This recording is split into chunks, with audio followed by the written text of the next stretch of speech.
Grabe na kahadlok, kakuyaw ang kalibutan karon mga igsuon. Maunang mag-amping-amping tadyutay, kay kini atong kawad-on ug kalisod karon. Musabay po ng yawa sa atong mga panginanglanon.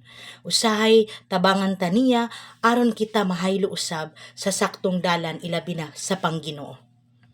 Karong panahona daghan sa social media nga ang private part sa lawas gi-business na. Ug mao ni kuya og hadlok. Kaya ang atong mga anak sa pagkakaroon, mga kabatanunan sa pagkakaroon, halos na nay cellphone.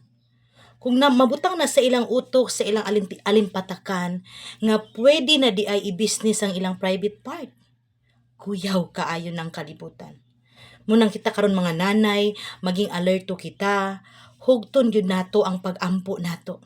Ang atong mga anak, ato Diyos lang iampo sa tanang adlaw, walay hunong, walay putol, hangtod kanus ata dinhi sa kalibutan.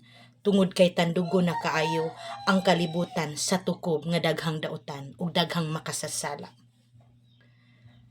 Agi lang sa salapi, agi lang sa dungog, agi sa bahandi, gibaylo ang mga butang nga temporary kaysa sa kalipay nga walay katapusan uban dito sa Dios kung maabot na ang adlaw sa paghukom.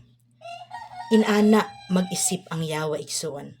Maunay mga panghunahuna nga yawa nga diin ang tawo iyang linlahon kay baluman siya.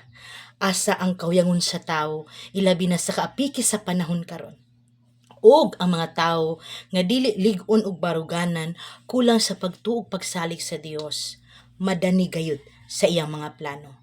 Hinaut isuon magamping-amping kita.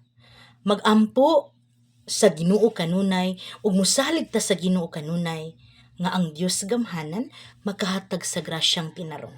Ang yawa lahi. Padatuon ta niya pero may kapalit kayan.